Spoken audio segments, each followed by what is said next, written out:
C'est un grand plaisir que vous soyez venus aujourd'hui pour partager avec nous cet événement dédié au cancer du sein et notamment à la prise en charge de la radiothérapie et ses progrès dans le cancer du sein. Mon nom est le docteur Thomas Breneval, je suis radio-oncologue à la Tour depuis maintenant 1 an et demi.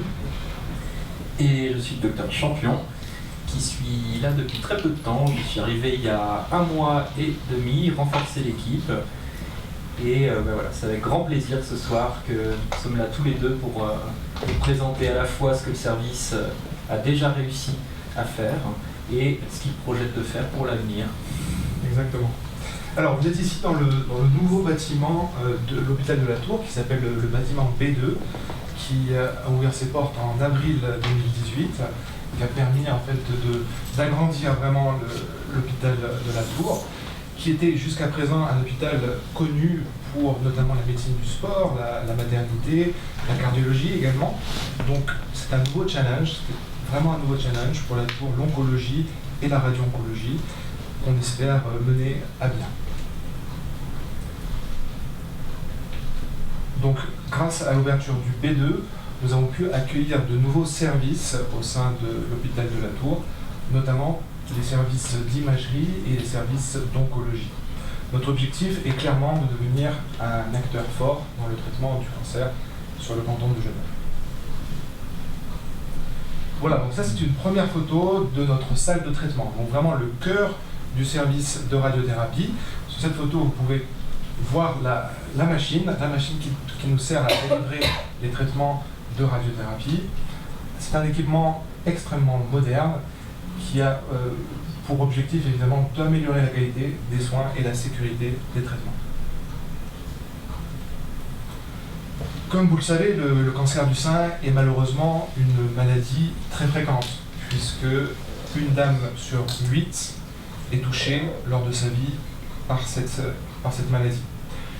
Le cancer en Suisse, c'est un peu plus de 40 000 cas par année. 15% de ces nouveaux cas sont justement des cancers du sein. C'est le plus fréquent des cancers chez la femme, au même titre que la prostate est le plus fréquent des cancers chez l'homme. Donc en quelques chiffres, le cancer du sein, on en diagnostique 17 par jour en Suisse, à peu près 460 dans le canton de Genève par année. Il faut savoir que finalement, 6 000 femmes sont diagnostiquées par année, 98 000 femmes vivent avec le cancer du sein avec ce diagnostic en Suisse, et par extrapolation, ça fait 900 000 proches. Donc une personne sur 8 en Suisse a dans son entourage ou dans ses proches quelqu'un touché par cette maladie.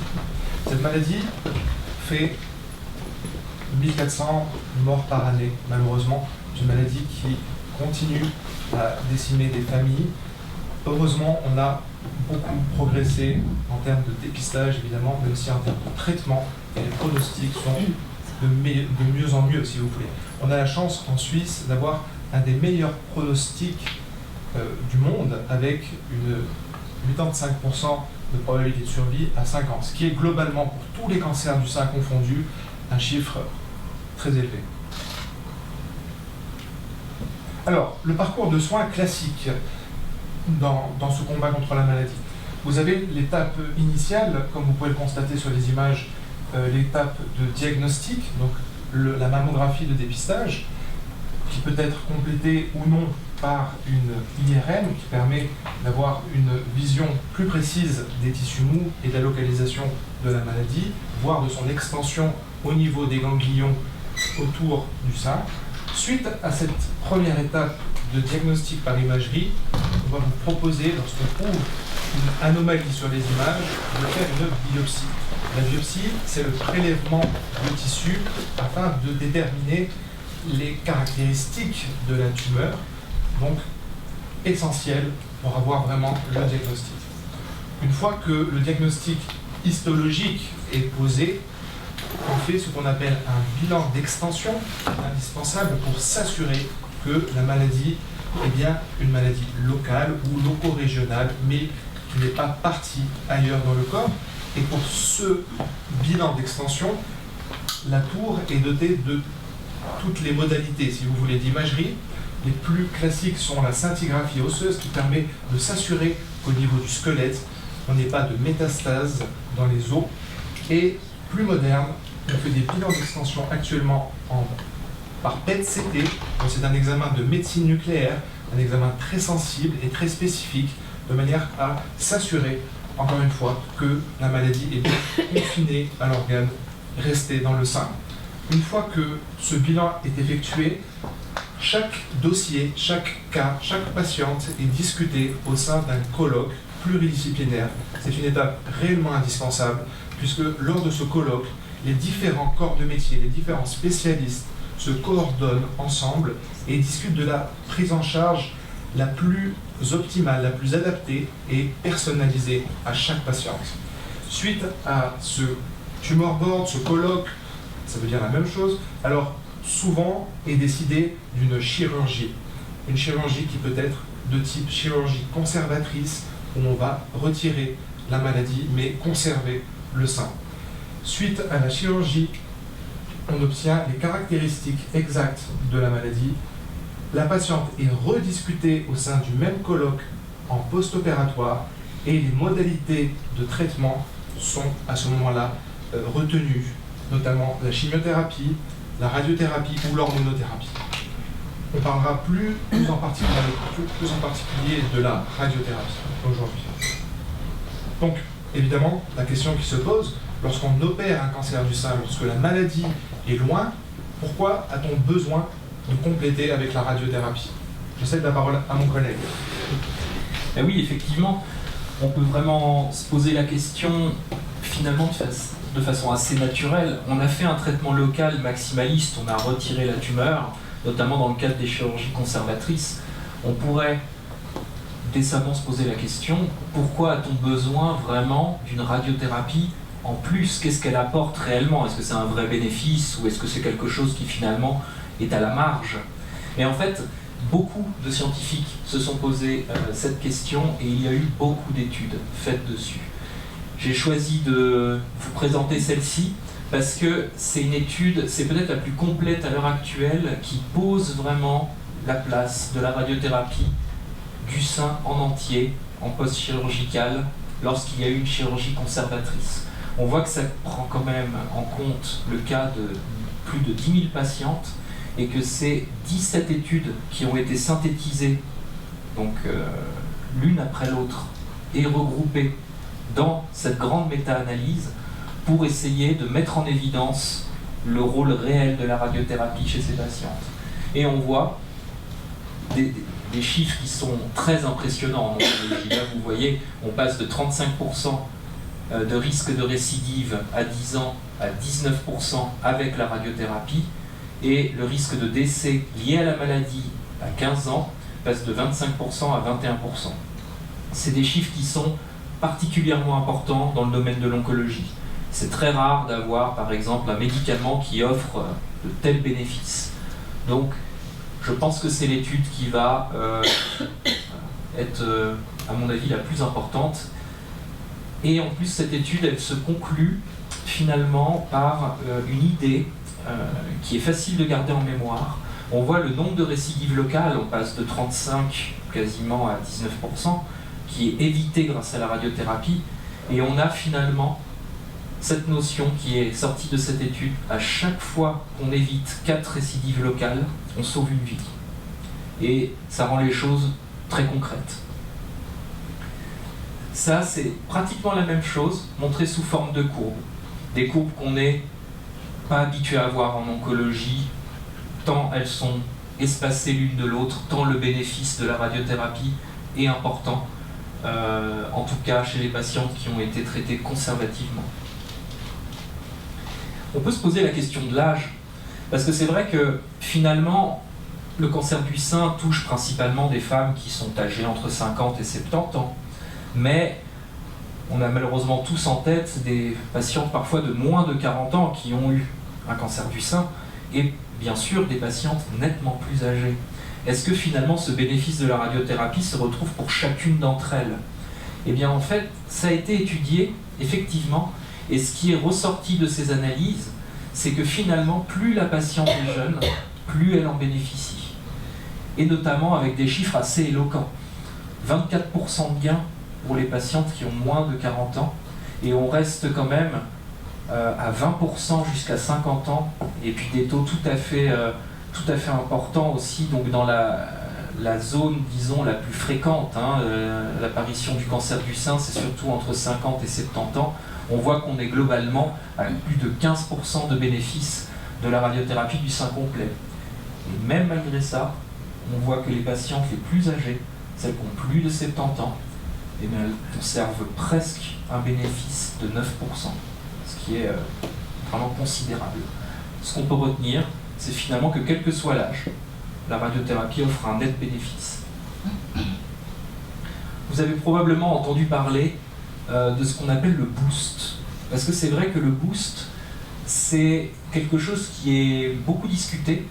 C'est un complément de dose, parce que bien sûr on irradie le sein en entier, mais il est très fréquent de proposer aux patientes, selon les cas, une dose complémentaire. On augmente la dose à l'endroit où le chirurgien a fait sa tumorectomie, où il a retiré la lésion.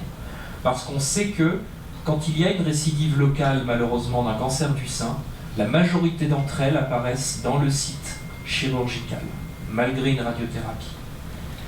Quel bénéfice on a d'augmenter la dose? Ça rajoute en général quelques séances de traitement.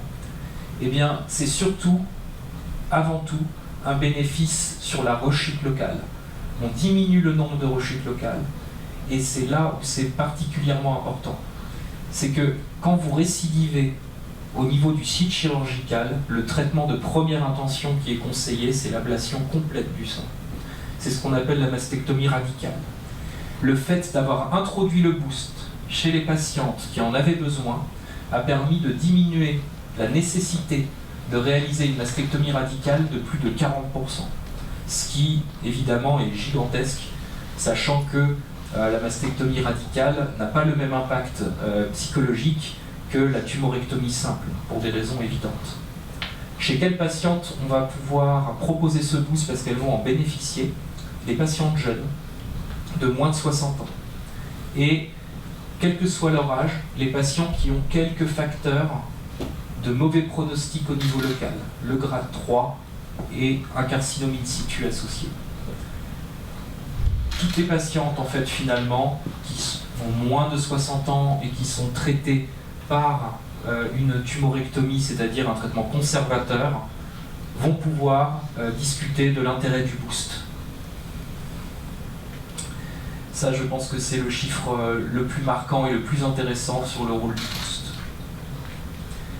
Certaines d'entre vous aussi ont dû entendre parler de la radiothérapie ganglionnaire, parce que c'est vrai que la radiothérapie du cancer du sein ne se limite pas au sein seul.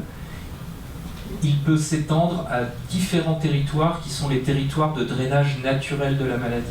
Le cancer du sein, si on le laisse évoluer, évolue naturellement vers les aires ganglionnaires, qui sont soit derrière le sternum, soit dans le pli du bras, jusqu'à la clavicule.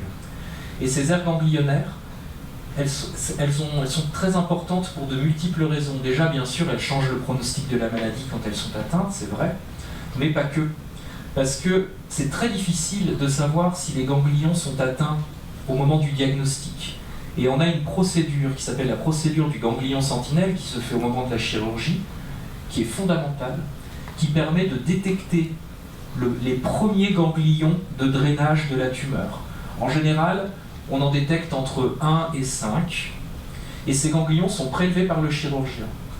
Il y a une analyse extemporanée, c'est-à-dire pendant que vous êtes au bloc opératoire, il y a un pathologue qui regarde les lames de ganglions et qui dit c'est bon, il n'y a pas de maladie par exemple, ou alors il y a une maladie. S'il n'y a pas de maladie, on s'arrête là. La chirurgie est finie et c'est réglé. Si par contre il y a de la maladie, il y avait avant toujours l'indication à faire ce qu'on appelle le curage ganglionnaire axillaire. Et ça, c'est-à-dire retirer le plus de ganglions possible dans le pli du bras. Et malheureusement, ce type de chirurgie était souvent grévé du problème du gros bras. C'est-à-dire que le bras gonflait parce que vous aviez altéré, volontairement bien sûr, le drainage lymphatique du bras, ce qui fait que toute la lymphe qui circule naturellement dans notre corps était finalement séquestrée dans les extrémités des bras et n'avaient plus suffisamment de réseau pour remonter. Ce qui impose de faire des drainages, ce qui esthétiquement est gênant, mais en plus de ça, ça peut être douloureux. Ça peut même se compliquer parfois d'autres maladies, ça cicatrise beaucoup moins bien. C'est vraiment quelque chose qui est à éviter. Et grâce à cette étude que j'ai choisi de vous présenter, l'étude Amaros, on sait maintenant que si le ganglion sentinelle est positif, on n'est pas obligé de faire un curage chirurgical. On peut uniquement faire la radiothérapie ganglionnaire et donc éviter au maximum ce risque de gonflement du bras, ce qui est malgré tout énorme. On s'en rend compte que quand on l'a finalement, à quel point c'est gênant. Et éviter le curage axillaire, ça a été une des grandes réussites de la radiothérapie au niveau du cancer du sein. Alors finalement, concrètement, comment ça se passe? Comment ça se passe quand on a une indication de traitement de radiothérapie? Je t'en prie. Alors voilà, quand on décide de faire une radiothérapie à un patient, comment cela se passe-t-il? Le patient reçoit une première consultation avec le médecin qui lui explique les modalités du traitement, l'objectif du traitement, répond à ses questions, ou du moins tâche d'y répondre le mieux possible. Et ensuite, on arrive dans la première étape indispensable à la planification de tout type de radiothérapie, qu'on appelle l'étape de simulation. Pour le cancer du sein, c'est une simulation qui se fait par scanner. Un scanner dédié qui se trouve dans notre service de radiothérapie. Vous voyez, le scanner est en bas à droite. Un scanner un peu plus large que les scanners d'habitude utilisés en radiologie diagnostique, afin de pouvoir installer la patiente, comme vous voyez sur la photo d'en haut, sur le dos, sur un plan un petit peu incliné, avec les bras au-dessus de la tête lorsqu'elle le peut, parce que dans certaines situations, en raison des traitements qui ont été effectués, les patients sont ont perdu en mobilité au niveau des bras. Donc on tâche le mieux possible de personnaliser les moyens de contention afin de déterminer une position qui soit la moins inconfortable possible pour la patiente et surtout la plus reproductible possible, puisque cette étape indispensable de la simulation permet finalement de déterminer dans quelle position la patiente sera traitée au jour le jour. Nous avons la possibilité, pardon, parce que je peux revenir sur celle d'avance, la possibilité également, pendant ce scanner de planification, de faire ce qu'on appelle, dans notre jargon, le gating respiratoire. Alors, qu'est-ce que c'est que le gating respiratoire? Le gating respiratoire est une technique innovante qui nous permet de faire une inspiration forcée de manière à espacer les glandes mammaires, qu'elles soient à droite ou à gauche, des organes à l'intérieur du thorax. Donc c'est une technique qui est apparue notamment en premier à gauche, de manière à épargner le cœur. Parce qu'en fonction des anatomies de chacune, on peut se retrouver avec un cœur très proche de la glande mammaire. Alors l'idée, justement, c'est qu'en inspiration forcée, on arrive à épargner la glande mammaire. Le cœur, pardon, là, le pop-up, je ne sais pas pourquoi il est... Je vais vous le retirer pour que vous puissiez voir. Merci, c'est gentil, merci beaucoup.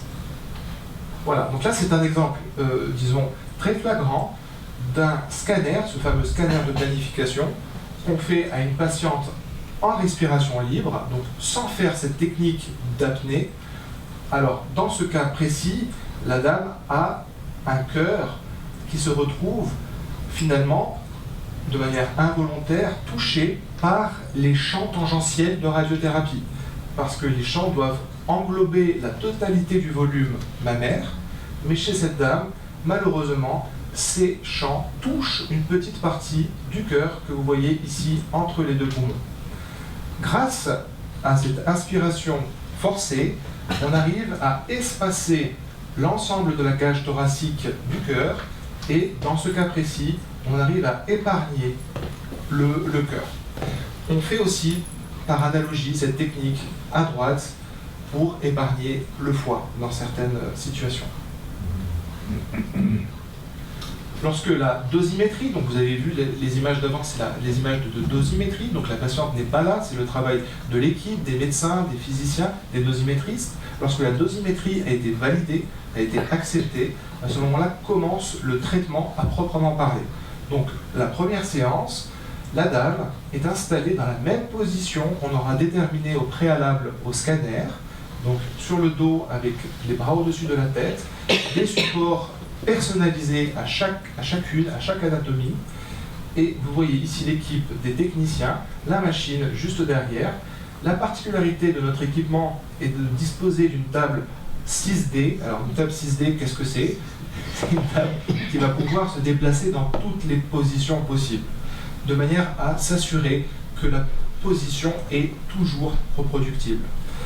Et puis, de part et d'autre, les rayons sortent depuis la tête de la machine, et de part et d'autre de la machine, vous avez ce qu'on appelle des imageurs qui nous permettent de contrôler la position du patient avant, pendant ou après la radiothérapie. Nous avons à cœur de délivrer des traitements les plus sûrs possibles. Et l'hôpital de la Tour s'est doté de ce qu'on appelle dans notre jargon l'OSMS. Alors l'OSMS c'est quoi? C'est 3 caméras qui projettent sur la patiente une sorte de damier qui permet d'obtenir la surface corporelle. C'est une méthode optique qui nous permet d'avoir en fait des images comme vous voyez ici en rose. Et l'idée de ce système, quelle est-elle? Elle est de pouvoir suivre pendant la radiothérapie la position du patient. C'est-à-dire que si le patient devait bouger pendant sa séance, à ce moment-là, la machine s'arrête de traiter. Donc elle est synchronisée avec la position du patient. Nous sommes dotés donc à la Tour des toutes dernières générations de traitements. Nous avons vu tout à l'heure un cas d'un cancer du sein gauche où on a tâché d'épargner le cœur. Là, on a un cas beaucoup plus compliqué d'une dame qui a un double cancer du sein, où il faut qu'on traite des deux côtés. Comme l'a expliqué le docteur Champion, dans certaines situations, nous devons traiter également les aires ganglionnaires de drainage. Donc parfois, les volumes sont plus complexes que simplement de traiter la glande mammaire. Dans ces cas-là, nous utilisons des traitements qu'on appelle dynamiques, où, comme vous le constatez, la machine a le pouvoir de tourner autour du patient tout en délivrant les rayons. De la sorte, on arrive à gagner en qualité et bien sûr en temps de traitement, en réduisant le temps de traitement. Ceci m'amène à notre prochaine... Donc, nous avons très à cœur aussi l'environnement, parce que nous sommes un service situé au moins 3 de ce bâtiment dans lequel nous nous trouvons, donc nous n'avons pas la lumière naturelle du soleil. Donc un effort a été fait pour apporter le maximum de lumière au sein du service. Nous avons travaillé avec une entreprise qui commercialise des puits de lumière artificielle de manière à vraiment apporter beaucoup de lumière. On connaît l'effet anxiolytique de la lumière chez les gens. On a été très attentif à ça. Et donc, on disait tout à l'heure, le temps de traitement, c'est très important. En effet, les séances doivent être courtes, de qualité et très sûres. Et combien de séances, justement, faut-il en tout? Combien de temps dure la totalité de cette radiothérapie du sein? Je laisse la parole à Dr Champion. Et oui, vous en êtes probablement soit rendu compte, soit vous l'avez expérimenté via un proche, mais c'est vrai que les traitements pour le cancer du sein en radiothérapie peuvent considérablement varier en longueur. Les séances en elles-mêmes durent toujours grossièrement le même temps. Ici, à l'hôpital de la Tour, chaque séance dure entre 10 et 20 minutes. Par contre, le nombre de séances, lui, il peut varier. Il peut varier parce que, historiquement, dans les grandes études que je vous ai montrées au tout début, quasiment tous les essais, même la totalité, ont eu ce type de programme, c'est-à-dire 25 fractions, c'est-à-dire 25 séances de traitement sur le sein en entier et 8 séances supplémentaires pour les patientes qui avaient un boost, ce qui finalement conduit à 33 séances au total. Sachant qu'on ne peut faire que 5 séances par semaine, ça vous donne une idée, c'est un traitement qui dure plus d'1 mois. Et toutes l'efficacité du traitement de radiothérapie s'est basée sur ce schéma. C'est là-dessus que tout a été évalué. Évidemment, il y a eu beaucoup de raisons logiques pour essayer de raccourcir le traitement tout en conservant son efficacité. Et on a actuellement 3 schémas qui ont été publiés, qui sont un schéma canadien et 2 schémas anglais. Bon, vous voyez qu'ils ne sont pas tout à fait homogènes les uns avec les autres. Il y en a qui ont essayé en 15 séances, d'autres en 13, d'autres en 16. Malgré les différences de doses qui sont évidentes, que vous voyez ici, on était bien à 50 grammes, maintenant on est à 42,56, 39 et 40. Les règles de la physique font que ces doses sont en réalité équivalentes. Parce que la façon dont on les fractionne compense la diminution de la dose totale. Donc on a une efficacité théorique de ces schémas identique à celui-ci. Sauf que tous ces schémas ont été évalués chez des patientes qui avaient un excellent pronostic, c'est-à-dire de toutes petites tumeurs, peu agressives, ou alors des patientes qui étaient plus âgées que la moyenne. Et c'est vrai que ces études ont montré que c'était dans ces cas-là équivalent. Ceci dit, ces études n'ont pas évalué, par exemple, l'ajout du complément de dose de boost. Elles n'ont pas non plus évalué le traitement des aires ganglionnaires. C'est pourquoi, à l'heure actuelle, nous n'hésitons pas malgré tout à proposer des traitements plus courts aux patientes qui sont éligibles à ce type de traitement pour lesquelles nous avons la preuve que ce traitement est équivalent. Mais à partir du moment où on doit traiter par exemple des aires ganglionnaires ou alors que l'on doit faire un complément de dose, il y a moins de certitude. Et dans le doute, on préfère se fier au schéma qui est malgré tout le plus robuste. Le délai, c'est aussi le délai pour démarrer. C'est assez important. Quand vous avez fait la chirurgie, par exemple conservatrice, et que vous n'avez pas de chimiothérapie prévue après, la radiothérapie ne doit jamais débuter dans un délai de plus de 16 semaines. C'est ce qui a été découvert dans les études comme étant le seuil à partir duquel, même si on fait une radiothérapie parfaite, on perd du contrôle local. En général, la radiothérapie est commencée souvent à partir de 6 semaines post-chirurgie et on essaie de la commencer avant la 10e semaine. Est-ce qu'on a finalement une visibilité sur l'avenir? Quelle amélioration on peut espérer partant de la situation actuelle? Eh bien en fait, il y a beaucoup de choses qui se passent dans le cancer du sein. On voit des publications tous les jours et dans tous les registres. Ça peut être de nouveaux médicaments, mais ça peut être aussi de nouvelles techniques pour que les traitements soient encore plus confortables qu'ils ne sont maintenant. Typiquement, voilà une innovation qui va faire son apparition à l'hôpital de la Tour dans les prochains mois, qui s'appelle la photobiomodulation. C'est un synonyme de laser. Et on a quand même appelé ça photobiomodulation. Parce que, finalement, ça explique peut-être un petit peu mieux ce qui se passe. C'est un faisceau laser très concentré qui est envoyé à une longueur d'onde très précise, c'est calibré au nanomètre. Parce que c'est à cette longueur d'onde précise que les photorécepteurs cellulaires que nous avons tous en nous sont capables d'enregistrer cette information photonique et de régénérer. Et finalement, ce que chaque patiente peut-être qui a expérimenté un traitement de radiothérapie pour le cancer du sein vous dira, c'est ma peau est devenue plus rose, à avoir rougi. C'est ce qu'on appelle classiquement la dermite radique. Eh bien, ce type de traitement préventif permet de limiter considérablement les dermites radiques. Et là où ce traitement a un avantage encore peut-être plus grand, c'est qu'il s'agit des toxicités aiguës des rayonnements. Mais on sait, il suffit de suivre nos patients pendant certaines années, qu'un effet sur la peau se voit après plusieurs années, une peau qui est souvent moins élastique, un peu plus fibrosée, et puis peut-être même plus susceptible de se blesser. Eh bien, il y a pas mal d'études qui sont encore en cours et qui nous donnent de l'espoir pour dire que ce type de traitement limiterait également les toxicités au long cours. Et ça, c'est particulièrement intéressant. Également, Sachez que pour celles qui ont connu la chimiothérapie, ces traitements sont parfois responsables d'aftoses buccales avec des mucites qui peuvent être très douloureuses.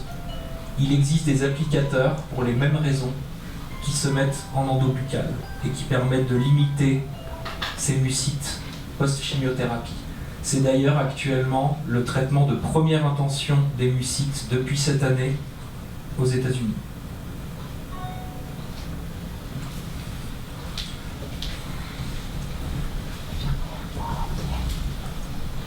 Donc voilà un avenir en effet très moderne et très prometteur. Le présent, c'est ça. On entoure aujourd'hui, à la Tour, on a vraiment à cœur d'entourer nos patients le mieux possible. Et on sait à quel point c'est important, quand on se bat contre une maladie de la sorte, d'avoir des répondants dans différents corps de métier qui vont tout faire pour essayer de soutenir au maximum, tant sur le plan psychologique que sur le plan physique. Alors voilà, on a l'occasion de se réunir régulièrement avec ces différents corps de métier pour discuter, pour échanger à propos de chaque patiente, de leurs désirs, de la manière dont elles vivent ce combat contre la maladie. Alors, c'est un grand honneur et un grand privilège d'avoir aujourd'hui Madame Lida Kamal, qui est la fondatrice et directrice du centre Otium et qui va également discuter de ce centre vraiment fabuleux. Tous les retours qu'on a eus jusqu'à présent sont extrêmement positifs. Et on vous remercie. Merci beaucoup.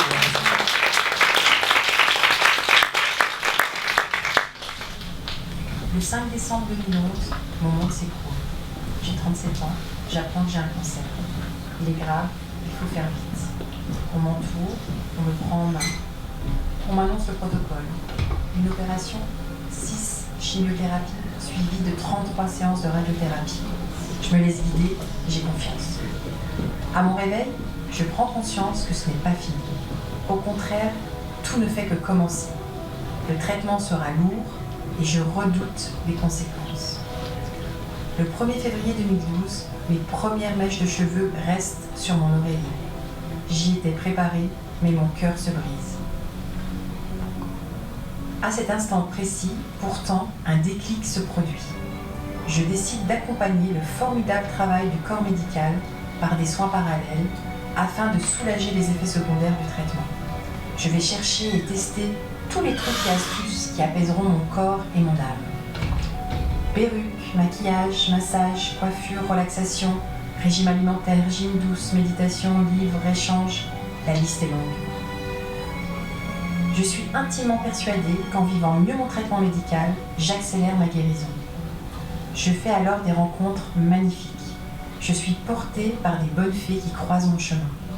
Elles me relaxent, elles m'apaisent, elles me conseillent, elles me rassurent, elles m'écoutent. Elles me font sourire, rire aussi. Je suis dans la vie. 5 mois se sont écoulés, je reprends le cours de ma vie d'avant. Je retrouve mon environnement professionnel. Je raconte mon histoire, les autres me racontent la leur. Je constate que nous sommes tous touchés, de près ou de loin, par la maladie. Si le cancer touche les malades, il n'épargne pas l'entourage. Je suis alors animée par un projet fou qui ne me quittera plus. Créer un jour un lieu de vie où toutes ces bonnes fées seraient rassemblées. À Genève, des associations, des unités médicales, la Ligue contre le cancer, œuvrent depuis des années et font un formidable travail. Je les ai rencontrées. Elles savent où trouver ces bonnes fées, mais font le même constat que moi. Toutes ces personnes sont dispersées et isolées. Il faut redoubler d'énergie pour aller à leur rencontre. Et pendant le traitement, l'énergie fait très souvent défaut. Je me rends à Londres, à Aix-en-Provence, à Montélimar, afin de voir ce qui se fait déjà ailleurs. Ces visites me confortent dans mes convictions. Le lieu dont je rêve vraiment pourrait exister en Suisse, à Genève en particulier. J'en parle alors à des médecins, des infirmières, des praticiens, des thérapeutes, des amis, des personnes en phase de rémission comme moi, leurs conjoints, leurs enfants, leurs parents. Tous y croient et m'encouragent.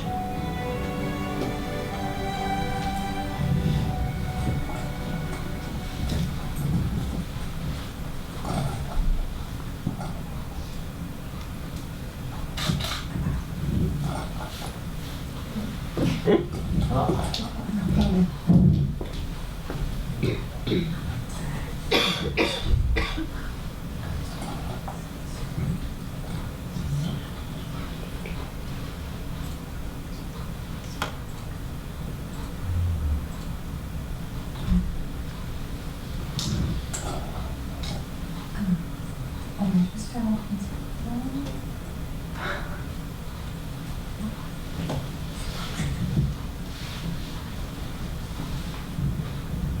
Vous avez tous remarqué que je ne suis pas bonne en informatique.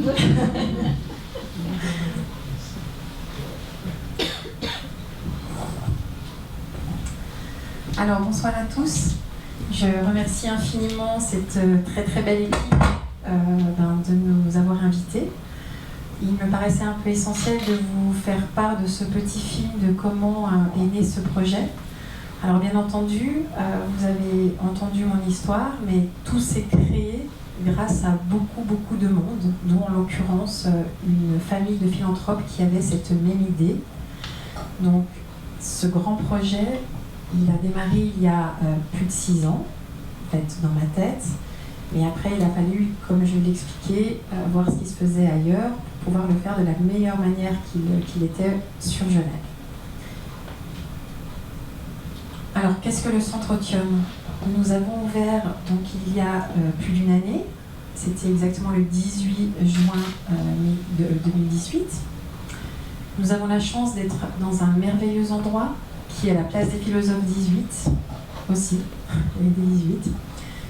Et qu'est-ce que le centre ? Le Centre Otium, en fait, est un lieu, on a voulu chaleureux, pour accompagner aussi bien toute personne qui a un cancer que les proches. Eh bien, c'est quoi ? C'est pousser une porte et retrouver sous un même toit tous nos besoins. Les besoins psychologiques comme des besoins physiques pour réapprendre à prendre possession de notre corps. Il fallait des personnes très sérieuses pour rejoindre en fait ce centre. Donc il y a plus de 35 thérapies qui sont proposées, on va découvrir après. Et donc c'est à peu près plus de 34 personnes qui y travaillent chaque semaine. Ces personnes qui y travaillent sont tous des indépendants, mais ont été choisis très rigoureusement par rapport en fait à premièrement leur professionnalisme et la connaissance qu'ils ont au niveau cancer. Et on avait besoin aussi de personnes qui travaillent et qui pensent un peu avec leur cœur. Parce qu'on a des valeurs très profondes au sein du centre qui sont sur l'accompagnement. Prendre le temps avec chacun d'entre vous. Donc, pour valider toutes ces thérapies et thérapeutes, bien entendu, je ne suis ni médecin ni thérapeute, j'étais juste la patiente 0 qui a eu un cancer.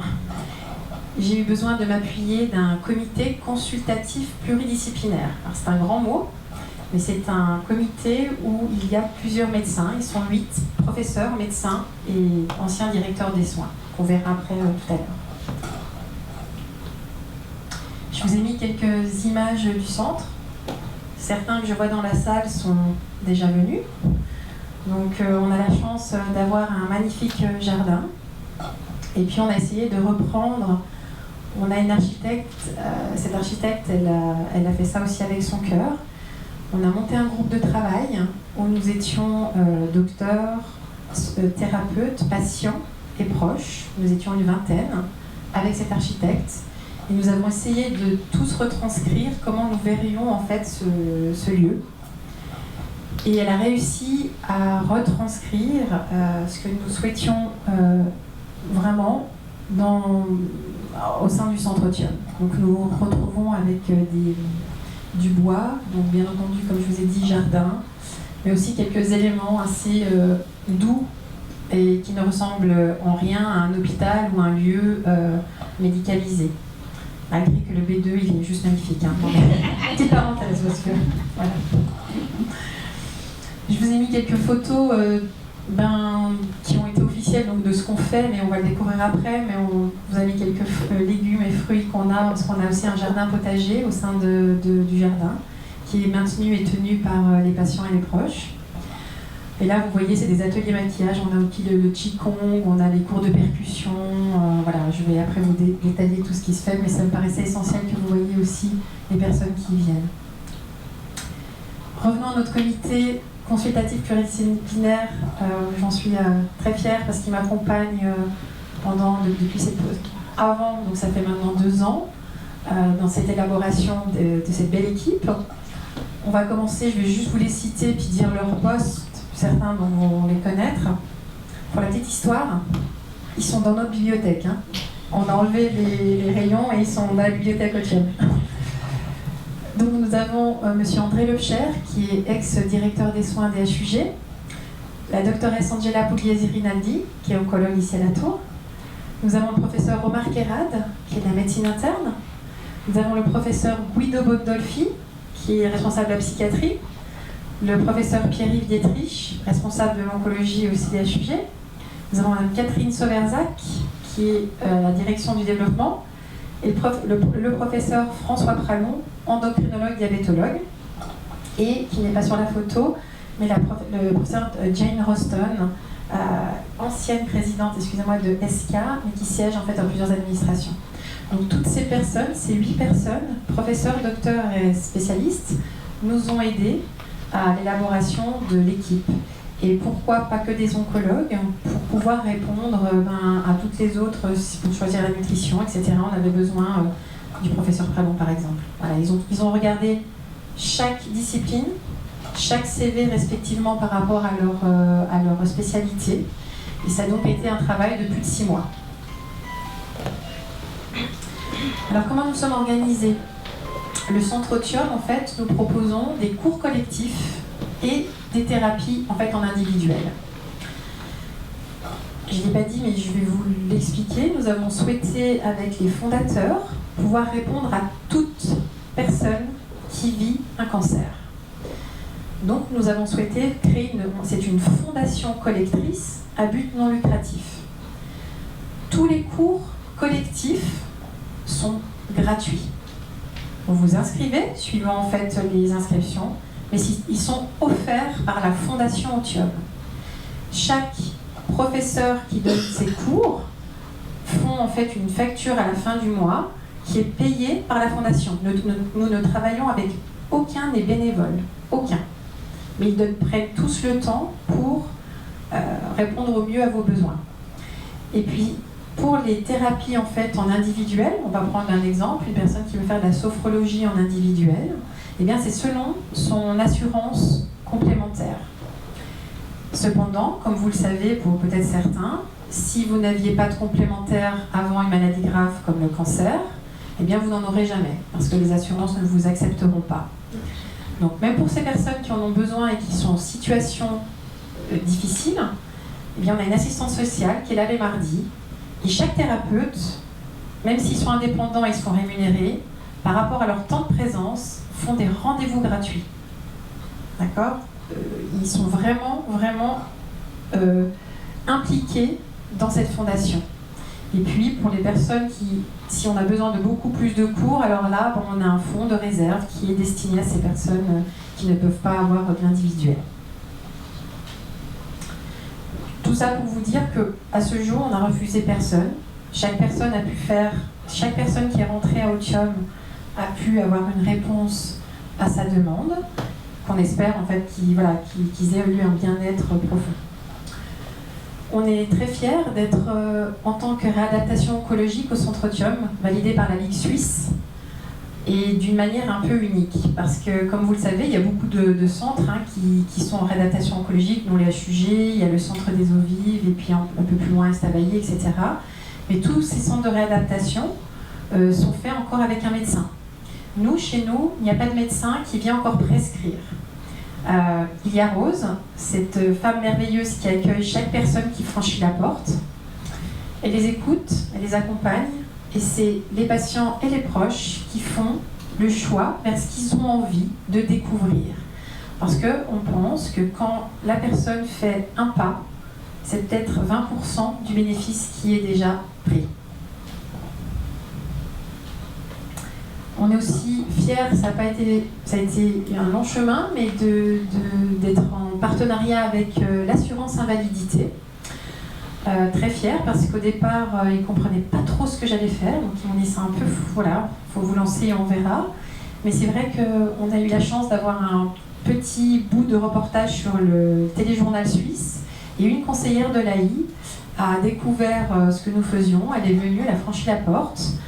Elle s'est dit, tiens, c'est intéressant. Et comme vous le savez, quand vous êtes à l'assurance invalidité, il y a une section en réadaptation qui s'appelle la réadaptation, où ils ont 12 mois pour faire revenir au plus vite au travail une personne qui serait longtemps malade.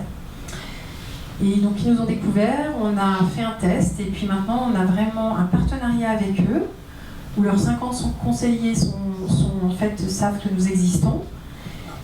Et ils prennent en charge pour ces personnes l'image de soi, qui est très très très importante parce qu'on n'en parle jamais assez, mais l'AI rembourse une prothèse capillaire, mais pendant les traitements, et Dieu sait ce qu'on le sait, c'est parfois très très compliqué.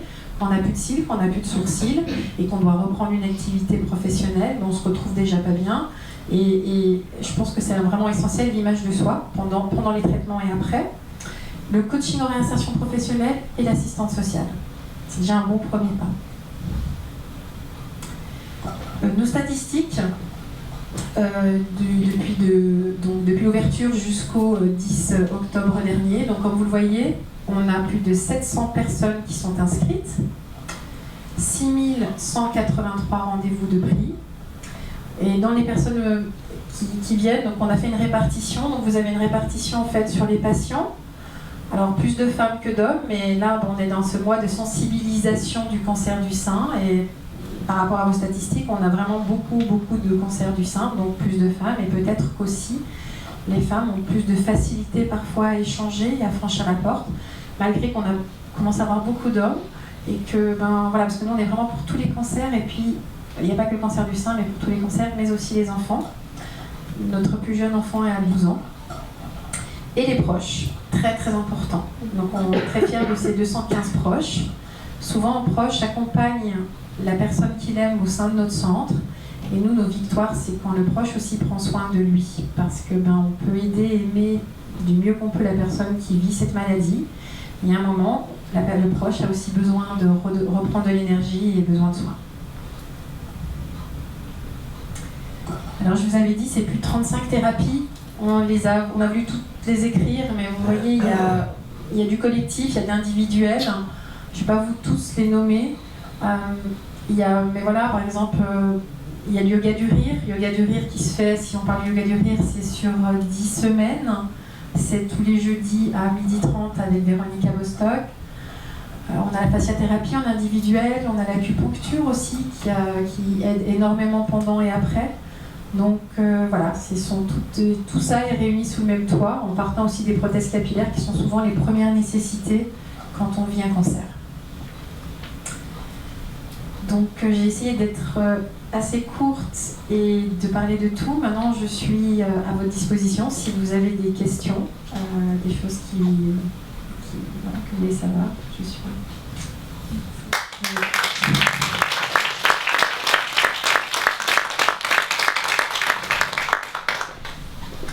Pas de questions. Oui. Est-ce que vous conseillez une visite avant de téléphoner pour prendre un rendez-vous? Oui, exactement. Oui. Vous avez tout compris. En général, en fait, quand Rose reçoit un appel, parce que, en fait, j'ai oublié de vous expliquer, nous travaillons avec tous les milieux oncologiques de Genève, que ce soit les hôpitaux, les cliniques et les oncologues. Maintenant, on a cette chance où souvent les oncologues donnent en fait un planning de Otium quand à l'annonce malheureusement du diagnostic d'un cancer. Parfois, on a des personnes qui appellent directement, puis ils tombent sur Rose. Rose donne toujours ce conseil de venir et franchir le pas au sein du centre. Il est très compliqué de pouvoir aiguiller une personne par téléphone, parce qu'il y a souvent beaucoup d'émotionnel. Parfois, on ne sait pas trop ce qu'on a envie de faire. On a vraiment toute typologie de personnes. Il y a des personnes qui savent exactement ce qu'ils veulent faire. Ils ont déjà regardé le planning, ils s'inscrivent. Et il y a d'autres, ils ont vraiment besoin d'avoir un petit temps. Et Rose prend le temps avec chacun d'entre vous, parce que toutes les personnes qui sont venues, elle les écoute, elle les accompagne, parce que chaque personne est unique et chaque personne est différente. Donc on incite plus à venir nous rencontrer, visiter, puis après chacun fait son choix. Et on a aussi cette politique, entre guillemets, de ne pas... Nous, on n'est pas en incitation de faire 1001 thérapies. Comme vous avez compris, on n'est pas un centre médical, on vit que de donations privées. Donc on a... Voilà, on fait... C'est pas plus vous allez en faire, plus on va rapporter de l'argent. Au contraire, plus on a à chercher de l'argent. Donc on écoute la personne et si elle se pose une question sur une thérapie, on fait rencontrer le thérapeute. Ça, c'est un rendez-vous gratuit. Parce que parfois, il y a la thérapie qui est très importante, mais aussi le feeling qu'on a avec le thérapeute. Donc nous, on est vraiment dans cette approche, vraiment accompagnement et du sur-mesure. En tout cas, c'est ce qu'on essaie de faire. Otium signifie... Alors oui, otium. Alors ça vient du latin. Et otium est un moment de pause, on se met entre parenthèses où on prend soin de soi. Donc on avait beaucoup aimé et puis c'est rond et voilà.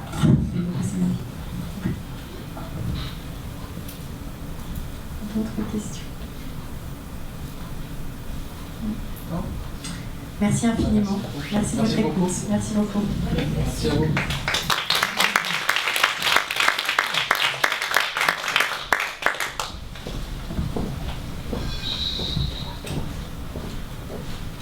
D'autres questions? Si, j'ai une question. Merci, monsieur. Vous avez dit la séance de radiothérapie dure une vingtaine de minutes. Or, vous avez parlé des positions, cette chaise qui est en 6 dimensions. Je vous pose quand même quelques questions. Il ne faut absolument pas bouger dans cette séance. Donc, comment est-ce que vous faites une séance qui dure 20 minutes, c'est long, dans des positions où il ne faut pas bouger beaucoup, ça me fait penser à l'IRM par exemple. Ça dure vraiment 20 minutes le bombardement là? C'est une excellente question.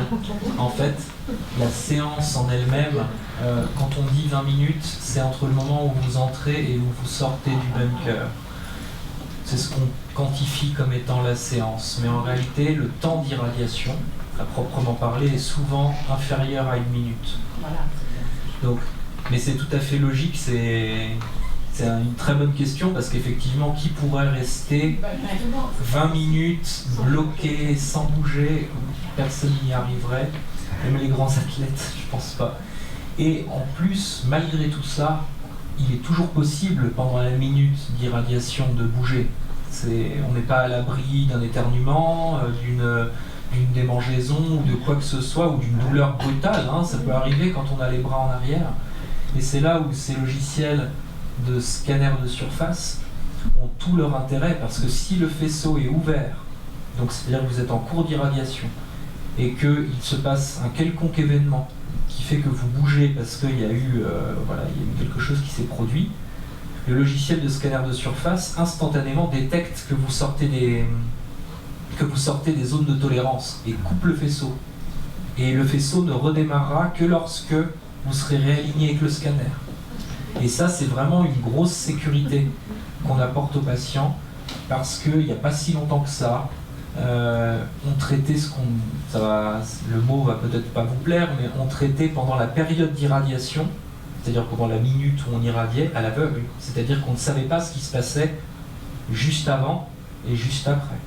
On avait une zone complètement grise qui correspondait à la zone d'irradiation. Finalement, la zone de traitement la plus importante, la période la plus importante, était borgne. Et c'est vrai que maintenant, on arrive à monitorer en temps réel pendant l'irradiation, sans que ça fasse intervenir le technicien. C'est automatique. Le faisceau se coupe quand on sort des tolérances. Puis j'ai une autre question. J'ai un petit peu l'impression que par rapport à des amis qui ont subi malheureusement cette grave maladie, c'est qu'on revient un peu avec ces traitements de radiothérapie, c'est-à-dire qu'on en fait beaucoup plus qu'avant. Avant, on était là, on y allait avec la chimio, on faisait beaucoup de chimio avec tout ce qu'on connaît, parce que je connais un peu bien ces traitements de chimio dans un autre contexte des cancers, mais c'est vraiment... maintenant, on revient, il me semble, plus à la radiothérapie. Il y a deux choses. Thomas vous parlera volontiers des autres cancers, mais ne serait-ce que pour le cancer du sein, la radiothérapie n'a cessé de gagner en indication. C'est-à-dire qu'avant, c'était uniquement le traitement du sein seul, ensuite est venu les aires ganglionnaires, puis les aires ganglionnaires ont varié, puis le boost est arrivé, puis ensuite, finalement, on a rajouté une pierre à l'édifice très régulièrement. La chimiothérapie, elle, a plutôt une tendance à être restreinte, c'est-à-dire qu'on va aller chercher des facteurs génétiques qui vont vous permettre d'éviter une chimiothérapie. Ce sont des scores, la plupart, on n'en a probablement pas entendu parler, mais comme l'oncotype DX, des choses comme ça, sont des scores qui se basent sur votre génétique, qui servent à savoir si vous allez bénéficier ou pas de la chimiothérapie. Donc on a plutôt tendance à essayer de diminuer les traitements qui sont peut-être les moins bien tolérés, comme la chimiothérapie, et à favoriser les traitements les mieux tolérés, comme la radiothérapie. Après, il est vrai aussi que dans pratiquement toutes les autres maladies oncologiques, les indications de traitement tendent à augmenter. On traite beaucoup plus qu'avant.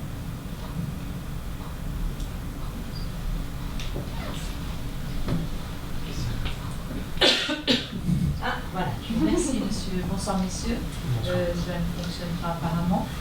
Est-ce que vous m'entendez? Très bien. Très bien. Très bien. La question est assez simple. En fait, lors de en cours de radiothérapie, est-ce que qui est là présent, à part le patient bien entendu? Est-ce qu'il y a le technicien en radiologie médicale et le radiologue, ou est-ce qu'il y a encore d'autres personnes ou pas? Comment ça se passe? Alors, pendant la séance de radiothérapie, le patient est seul dans la salle de traitement. Il est sous surveillance vidéo avec des micros, donc on peut le voir, on peut lui parler, il peut nous parler également. Donc voilà, il y a toujours une limite par rapport à la radiophysique, par rapport au rayonnement, toujours une limite entre le personnel et le patient, mais on communique. Voilà, on arrive à vraiment voir si le patient ne se sent pas bien, on arrive à communiquer malgré qu'on ne soit pas juste au contact du patient. Mais on, c'est qui? C'est les techniciens, donc les techniciens en radiologie voilà, tout à fait, médicale, qui eux prennent en charge au quotidien le patient justement, et pour certaines thérapies un peu disons avec beaucoup de rayons, donc en dehors du cancer du sein, le médecin doit être présent aussi pendant la séance pour s'assurer du bon déroulement de la séance. c'est pas obligatoire. C'est pas obligatoire pour toutes les irradiations. D'accord. Très bien, je vous remercie. Enfin, il marche pas, je pense. Moi, je vous dis. Il faut savoir l'utiliser. Non, il marche pas. Ah, peut-être c'est bien. Oui, là, j'ai bien. Bon, je vais essayer. Oui. Bonsoir, merci beaucoup pour la présentation. Si j'ai bien compris, vous avez dit que grâce à la radiothérapie, on a moins le risque de récidive, donc le cancer revient moins. Ça m'intéresse beaucoup. Pourquoi?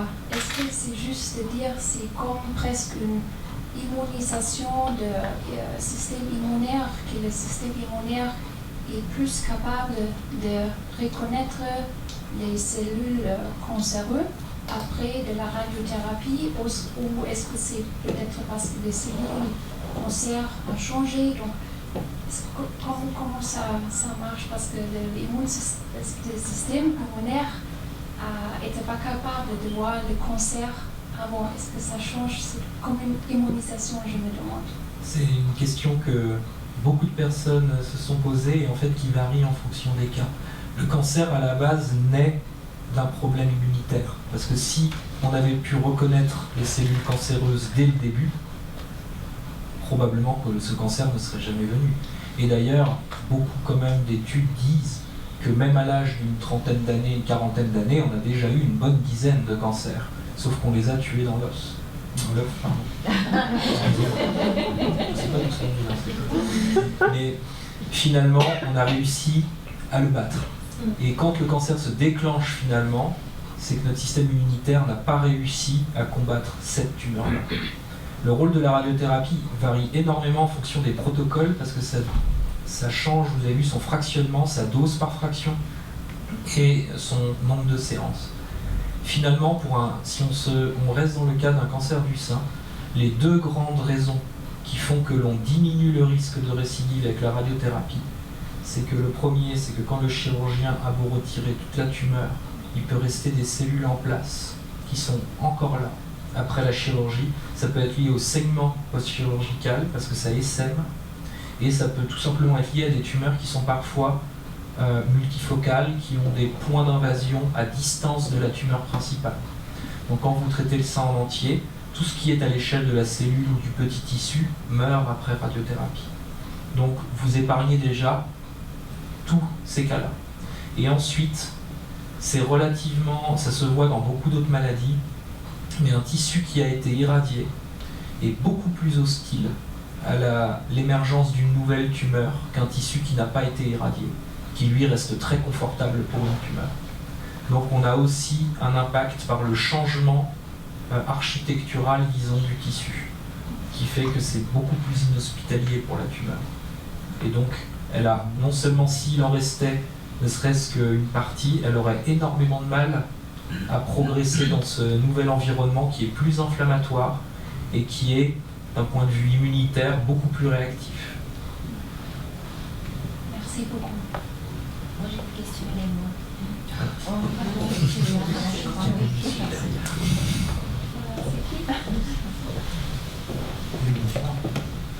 Si on connaît les effets secondaires de la chimio, quels sont les effets secondaires de la radiothérapie, s'il y en a? Alors, la radiothérapie contient un certain nombre d'effets secondaires qu'on peut diviser en deux catégories de manière assez sommaire. Les effets secondaires aigus que les patients peuvent ressentir pendant leur radiothérapie et dans les quelques semaines qui suivent la fin de la radiothérapie, et les effets secondaires qu'on appelle tardifs, qui eux apparaissent au bout de quelques mois à l'issue de la fin du traitement.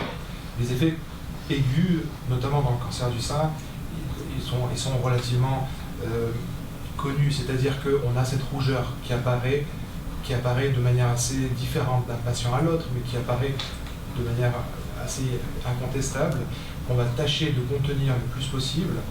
On a potentiellement des douleurs de type des lancers ou des tiraillements au niveau de la glande, qui traduit un remaniement qui se crée au sein de la glande mammaire. Et puis, je dirais, le seul effet sur le corps entier de la radiothérapie, parce qu'autrement les rayons n'ont d'effet secondaire qu'à l'endroit où on les délivre, c'est la fatigue. La fatigue fait partie en effet des effets secondaires des rayons. Ça fatigue de faire les allers-retours, ça participe également à la fatigue, les allers-retours entre le domicile et le lieu de traitement. Et puis, comme vous l'avez vu, c'est des traitements qui s'étendent sur parfois plusieurs semaines, voire presque 2 mois. Donc ça aussi, c'est assez fatigant.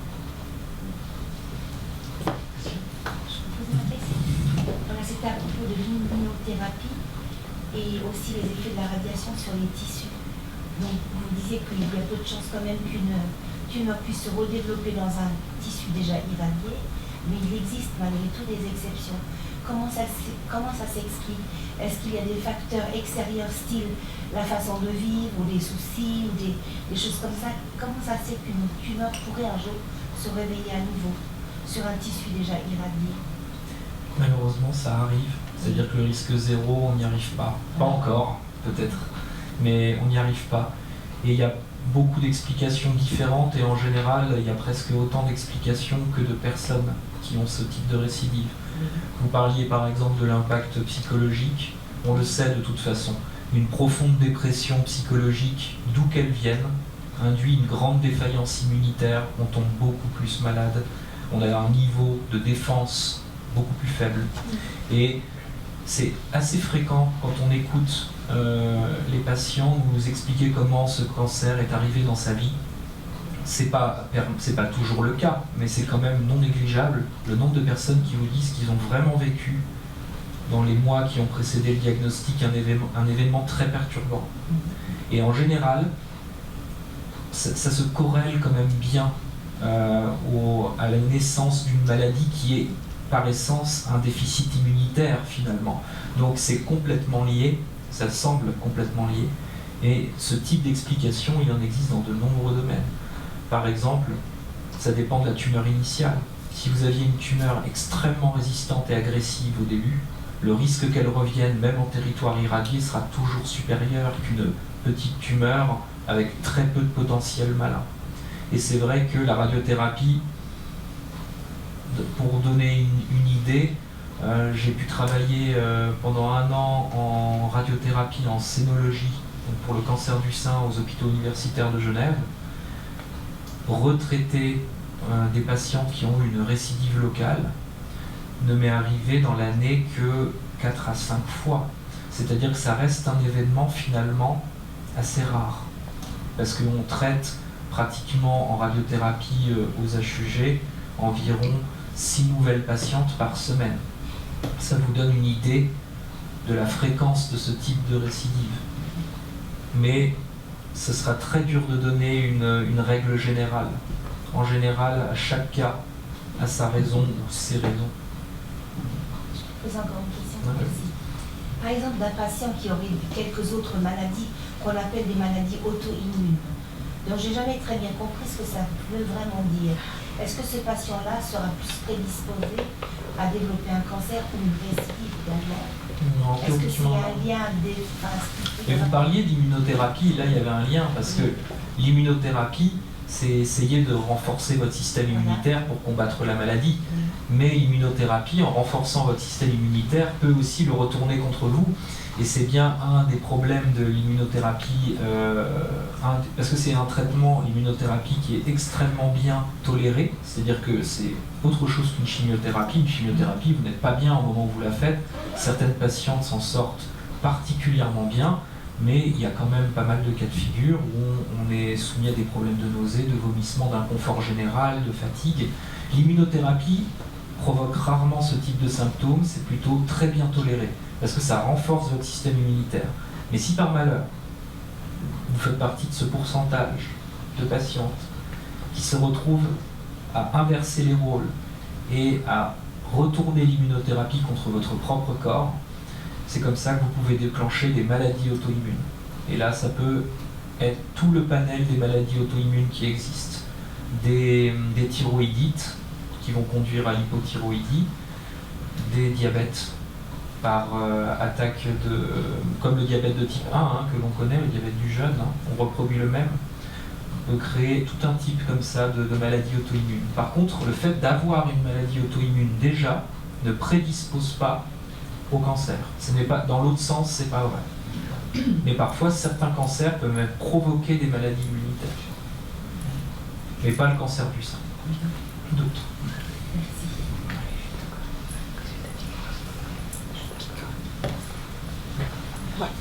Oui, c'est j'avais une question concernant la prévention. Que pensez-vous de la mammographie? Est-ce une bonne chose ou pas? Alors, à l'heure actuelle, ça fait partie des meilleurs moyens diagnostiques pour le diagnostic précoce des cancers mammaires. La mammographie est souvent corrélée avec d'autres modalités d'imagerie, comme l'échographie, ou lorsque la situation est un peu complexe chez une patiente notamment jeune, avec des seins qui sont très denses, et chez laquelle c'est difficile de vraiment voir à la mammographie quoi que ce soit. On complète aisément avec une IRM. Mais la mammographie, je dirais que ça reste encore à l'heure d'aujourd'hui une méthode inévitable de diagnostic. Souvent Tous les 2 ans. Les recommandations, c'est tous les 2 ans à partir de 50 ans, lorsqu'on n'a pas d'antécédents familiaux. Autrement, c'est à partir de 45 ans, jusqu'à 70 ans.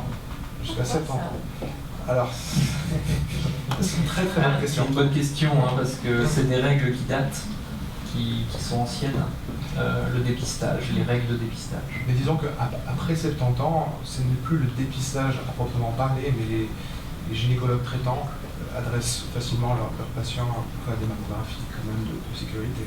Ah, donc c'était un âge comme ça, il est décidé à une époque. Je pense qu'à l'époque, ça a été décidé un peu comme ça, en prenant la courbe d'incidence de la maladie. Donc ils ont choisi comment inclure 80% des patientes dans ce programme de dépistage. C'est mathématique comme modèle, et ils sont arrivés à ces âges-là.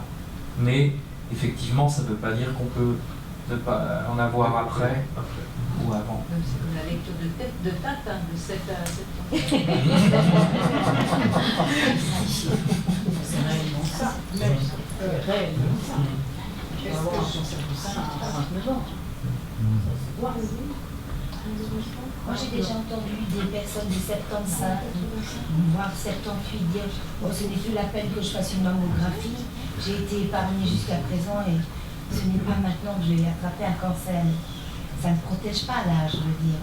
Le risque est plus faible. Le risque est plus faible, mais ça ne veut pas dire le risque il y a tout le temps. Enfin, très diminué.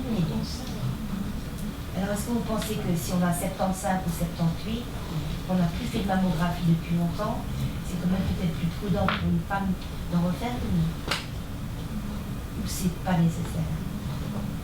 J'aurais du mal à vous dire que c'est pas nécessaire. Je pense aussi que l'examen clinique a vraiment sa place.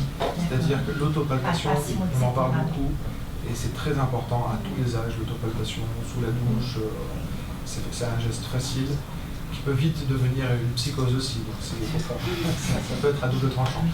Mais l'examen clinique chez le gynécologue aussi peut déjà aiguiller un petit peu le médecin vers une mammographie si le doute il y a. Vous vouliez dire quelque chose? Oui, je voulais dire une chose, c'est que par la suite, disons, est-ce que les caisses maladies prennent en charge, après 70 ans, la mammographie? Oh oui. Il faut qu'il y ait une indication en vérité, mais elle est toujours facile à trouver, l'indication. Palpation d'un nodule, mammographie. En fait, si c'est justifié médicalement, c'est toujours remboursé. C'est vrai que... Alors, je parle de la mammographie, mais... Non, mais je pense que si c'est le programme cantonal, c'est pas remboursé à partir de 70 ans. Parce qu'il y a ce programme cantonal remboursé et tout. Mais si c'est par l'indication de son médecin avec un bon, ça peut être remboursé. Oui. Puis c'est un examen qui n'est pas très onéreux. En général, les assurances rechignent peu à rembourser ce type d'examen. C'est pas le bénéfice rendu par rapport au coût est vraiment très favorable.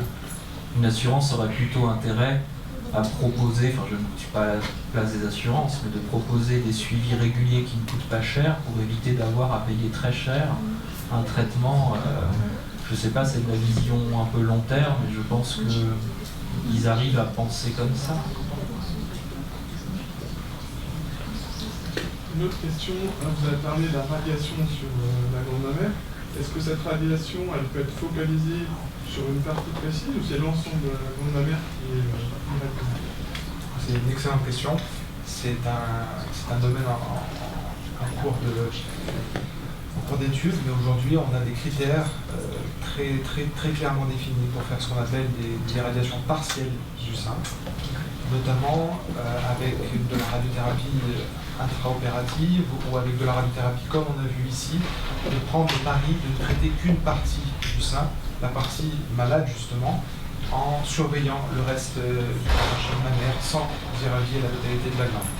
Les critères sont très stricts, sont un peu différents entre les Américains et les Européens, mais c'est quelque chose qu'on fait, on est très précautionneux, si vous voulez, avec ce type de traitement partiel. L'inconvénient de ces traitements étant que, imaginez que par malheur, la maladie revienne en zone non irradiée juste à côté. Vous êtes très ennuyé parce qu'il faut tenir compte de la précédente irradiation. En général, vous allez vous retrouver en recoupe de champ, c'est-à-dire avec le risque de rajouter une surdose à l'endroit qui a déjà été traité. Et c'est pour ça que les critères sont stricts. C'est parce qu'il faut que ce soit vraiment des maladies pour lesquelles le risque de récidive soit très faible. J'ai une question. Après la radiothérapie, est-ce qu'il est utile de faire l'hormonothérapie aussi? Alors, donc, l'hormonothérapie est indiquée chez les patientes qui expriment les récepteurs hormonaux à la surface des cellules cancéreuses.